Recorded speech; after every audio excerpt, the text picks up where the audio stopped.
नमस्कार, मैं हूं आकाश शुक्ला और आप मेरे साथ देख रहे हैं न्यूज़ टुडे भारत का खास शो मुद्दा है कर। आज की खास चर्चा के लिए हमारे साथ जुड़े हैं वरिष्ठ राजनीतिक विश्लेषक नीलम चौधरी जी, हमारे साथ समाजवादी पार्टी से ठीक है। रविंद्र प्रताप जी हैं, हमारे साथ कांग्रेस से डॉक्टर सुधा मिश्रा जी हैं और भाजपा से हमारे साथ अनिल गोयल जी हैं। आप सभी का न्यूज़ टुडे भारत पर बहुत-बहुत स्वागत है। नमस्कार। आज का मुद्दा है इंडिया और इंडिया का पर्सपेक्टिव हम देखेंगे उत्तर प्रदेश के पॉइंट ऑफ व्यू से। उत्तर प्रदेश में अभी विपक्षी पार्टी भाजपा के अगेंस्ट सबसे बड़ी विपक्षी पार्टी अखिलेश यादव की समाजवादी पार्टी है। उनके साथ फिलहाल रालोद यानी जयंत चौधरी की रालोद गठबंधन में है।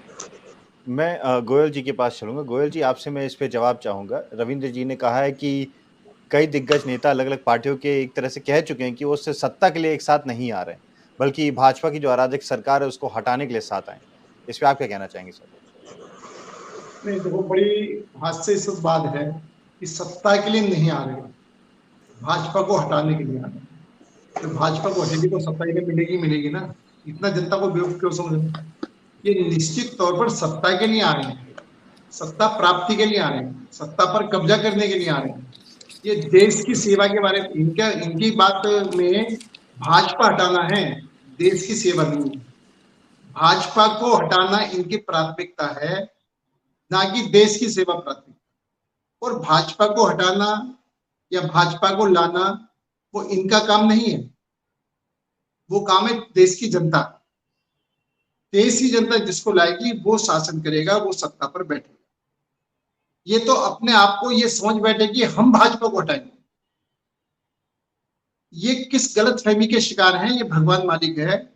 भाजपा को अगर सत्ता में लाई है तो जनता लाई है, द्वारा सत्ता में लाएगी तो जनता लाएगी। ना तो ये भाजपा को सत्ता में ला सकते हैं, ना ये भाजपा को सत्ता से हटा सकते हैं। एक बात तो ये है बड़ी स्पष्ट।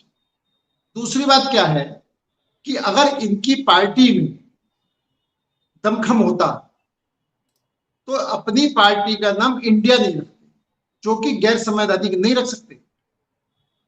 आप मुद्दों को भटकाने के लिए अपने आप को इंडिया प्रस्तुत करते हैं, तो क्या उसमें अंदर जो मायावती है उत्तर प्रदेश के अंदर उसको नजरअंदाज करेंगे? ओवैसी को नजरअंदाज करेंगे? तो ये बीजेपी को नजरअंदाज करेंगे। बाकी जो पार्टी, इंडिया का मतलब क्या है? पूरा भारत है। आपने कम से कम नाम रखने के अंदर इसका सोच समझ कर नाम रखना चाहिए कि वो नाम जो देश के नाम से जुड़ा हुआ है उस नाम को जोड़ करके। ये निश्चित जी तौर सर। पर इन्होंने भावात्मक खेल खेलने की कोशिश करी है, लोगों को गुमराह करने की कोशिश करी है। इससे लोग गुमराह नहीं हुए। अभी थोड़ी देर पहले अपना नीलम जी ने कहा था सौदेबाजी, यानी आप एक समझो अभी से सौदेबाजी हो रही है। देश कैसे तरक्की करे, देश कैसे आगे बढ़े, देश के गरीब से गरीब लोग तक सरकार कैसे पहुंचे, देश का विकास कैसे हो, इसकी कोई चिंता नहीं है। चिंता है सिर्फ सौदेबाजी। मैं कितनी सीट पर लड़ूंगा, वो कितनी सीट पर लड़ेगा, कहां लड़ेंगे, कहां नहीं लड़ेंगे। और ये अपने सत्ता प्राप्त करने के लिए सौदेबाजियां करेंगे, समझौते करेंगे। देश जाए कहीं भी, इन्हें देश की चिंता नहीं। तो जी सर, जब मैं जवाब शुरू दूँ। से ही नियत सौदेबाजी की है। दूसरा, ये गठबंधन, इनकी गठबंधन में ममता जी भी है। जो ममता, जो बंगाल के अंदर नरसंहार हो रहा है, जिस तरीके से चुनाव की मत पेटियां लूटी गई है, जिस तरीके से वहां लोकतंत्र की हत्या हुई है, उसका जवाब भी उस गठबंधन ने यूपी के अंदर देना पड़ेगा।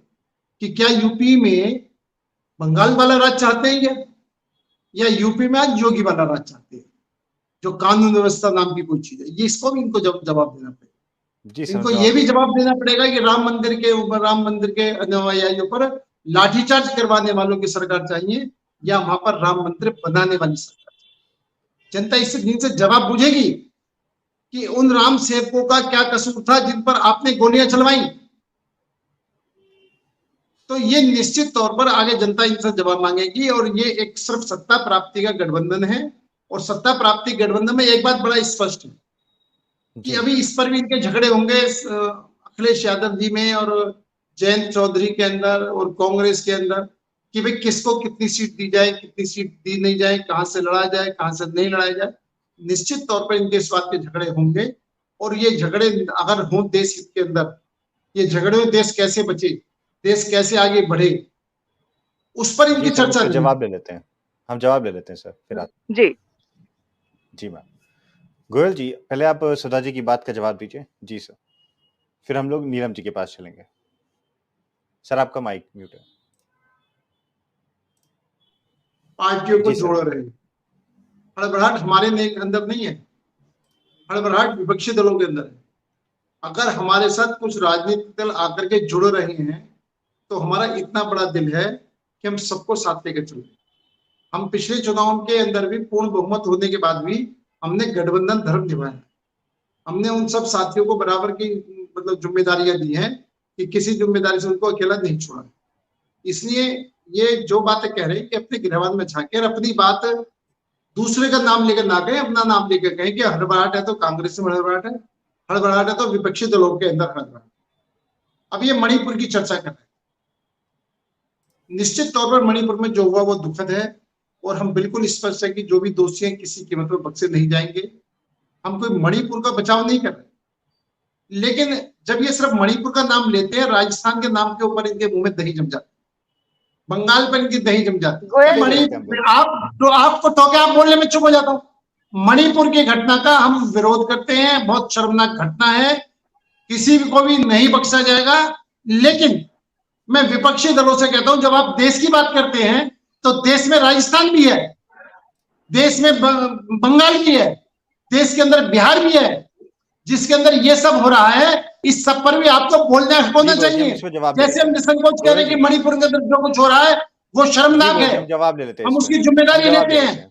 जो भी बड़े से बड़ा आदमियों को हम सजा देंगे, लेकिन आप दूसरा मैं कहता हूँ, आप प्रियंका जी कहते हैं मैं लड़कियों लड़ सकती हूँ, अच्छी बात है, मैं लड़कियों लड़ सकती हूँ, मैं बहुत अच्छी बात है, लेकिन मैं लड़की लड़ सकती हूँ वो सिर्फ मणिपुर के लिए नहीं है, मैं तो बंगाल के लिए भी है। बाकी तुम्हारे साथ राज्यों के अंदर कुछ है, अपने गिरहवान में नहीं झांकती, दूसरों पर आरोप लगाती है।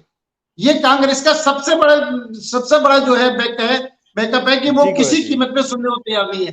आप जो बात करें आप बिल्कुल देश के लिए करें।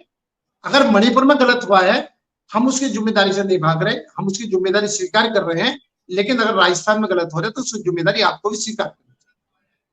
अगर बंगाल के अंदर गलत हो रहा है चुनाव में नहीं करेंगे, आप निश्चित तौर पर सिर्फ और सिर्फ जी सुधा जी, मैं एक बात तो आप ये करो, आपके कार्यकर्ता चलता ही रहेगा। आकाश जी सिर्फ एक सेकंड सर, ये शांत मुद्दा रखिए, उस पे आप दोनों आपके कार्यकर्ता, मैं एक बात स्पष्ट कह रहा हूं, अपराधी है, किसी भी पार्टी का कार्यकर्ता क्यों ना हो, आतंकवादी है, किसी भी धर्म को स्वीकार क्यों नहीं करता हो।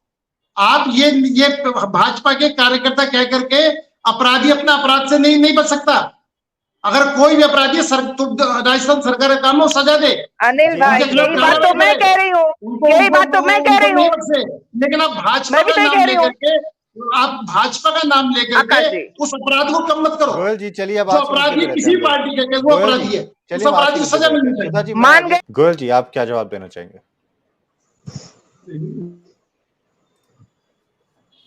सर आप अनम्यूट कर लीजिए माइक जी। इन्होंने कहा गठबंधन छोड़ करके गए। सही मायनों में जब सत्ता हावी हो जाती है, जब सत्ता की भूख हावी हो जाती है, लोग अपनी विचारधारा को छोड़ देते हैं। जिस विचारधारा को लेकर के पार्टी बनाई उसको छोड़कर विरोधी विचारधारा में सत्ता प्राप्ति के लिए जाते हैं, तो वो हमारे गठबंधन में रह ही नहीं सकते। शिवसेना ने जो कुछ करा है, शिवसेना ने महाराष्ट्र की जनता के साथ गद्दारी की, और जो महाराष्ट्र की जनता के साथ गद्दारी करेगा वो हमारे साथ कैसे रहेगा। जेडीयू ने निश्चित तौर पर, नीतीश जी ने बिहार की जनता के साथ गद्दारी करी है। चुनाव लड़ा किसके साथ? भ्रष्टाचार का आरोप लगा करके उसको छोड़ा, शामिल बीजेपी के साथ हुए, फिर सत्ता प्राप्ति के लिए वापिस उसके साथ बैठ गए। जनता देख रही है कि जिनका कोई एम उद्देश्य नहीं है, सिर्फ सत्ता प्राप्ति का उद्देश्य है, सिर्फ सत्ता में रहना है, सिर्फ सत्ता पर काबिज रहना है, ना बिहार की सोचनी है ना महाराष्ट्र की सोचनी है, तो हमारा उनके साथ गठबंधन रहेगा कैसे? हम जनता की बात करते हैं, हम देश की बात करते हैं, हम गरीब से गरीब व्यक्तियों पर सुविधा पहुंचे सरकार की, हम उसकी बात करते हैं। और ये कहते हैं हम सत्ता में कैसे चिपके रहें, हमें किसी तरीके से सत्ता चाहिए, जोड़ तोड़ करके सत्ता चाहिए, भ्रष्टाचार के सत्ता चाहिए, विचारधारा त्याग करके सत्ता चाहिए। जो बाले साहब ठाकरे ये बात कहते थे कि मैं कांग्रेस का नाम के साथ मुझे जोड़ना पड़ा तो अपनी शटर बंद कर दूंगा, दुकान बंद कर दूंगा, वो उनके साथ सरकार बनाती है। तो निश्चित तौर पर मैं जो पहले भी कह रहा था अभी भी कह रहा हूं कि इनकी कथनी और करनी में इतना बड़ा अंतर है कि जनता भी कह रही है कि गिरगिट भी इतने अच्छे रंग नहीं बदल सकता, गिरगिट भी सुबह शाम के अंदर घंटे के अंदर भाषाओं को नहीं चेंज कर सकता। अभी जैसे केजरीवाल जी कह रहे थे कि भाई मैं आप अध्यादेश का विरोध करेंगे, मैं आपके साथ हूं। दिल्ली के कांग्रेसी नेता कह रहे हैं कि आपने हमारे पैरों पर कुल्हाड़ी मार दी, हम तो खत्म हो गए। पंजाब वाले कह रहे हैं हमने हमारे पैरों को कुल्हाड़ी मारी, हम तो खत्म हो गए। यानी जो दिल्ली वाले विरोध कर रहे हैं इसका समर्थन का, जो कांग्रेस वाले विरोध कर रहे हैं, हमारी नीलम दीदी को वो दिखाई नहीं दे रहा। हमारे नीलम दीदी को हमारे उत्तर प्रदेश के डिप्टी सीएम ने क्या कहा क्या नहीं कहा वो तो दिखाई दे रहा है, लेकिन वहां की जनता जो कह रही है कि कांग्रेस ने हमारे साथ विश्वासघात करा है, हमारी पार्टी का उस पार्टी से समझौता जिसका हम विरोध कर रहे हैं, लगातार विरोध कर रहे हैं। तो ये विरोधाभास इनके अंदर है। अपनी कमियों को छुपाने के लिए ये दूसरों की कमियां जरूर सामने पेश कर रहे हैं, जो कि मनगढ़ंत आरोप मनगढ़ंत बात करके, तोड़ मरोड़ कर बात करके उसको पेश करने की कोशिश कर रहे हैं। जनता सब देख रही है। 2024 दूर नहीं है, बहुत जल्दी 2024 के अंदर इनको जवाब मिलेगा। और मैं आलोक जी एक और आकाश जी एक आपसे निवेदन चाह रहा, अगर परमिशन है तो मैं लीव कर दूं, मतलब एक दूसरी मीटिंग में अर्जेंट बैठना था। आप हमारे साथ जुड़े, आपका बहुत बहुत धन्यवाद सर। मिलेंगे हम आपसे एक नए मुद्दे के साथ, तब तक ले देखते रहिए न्यूज़ टुडे भारत। नमस्कार।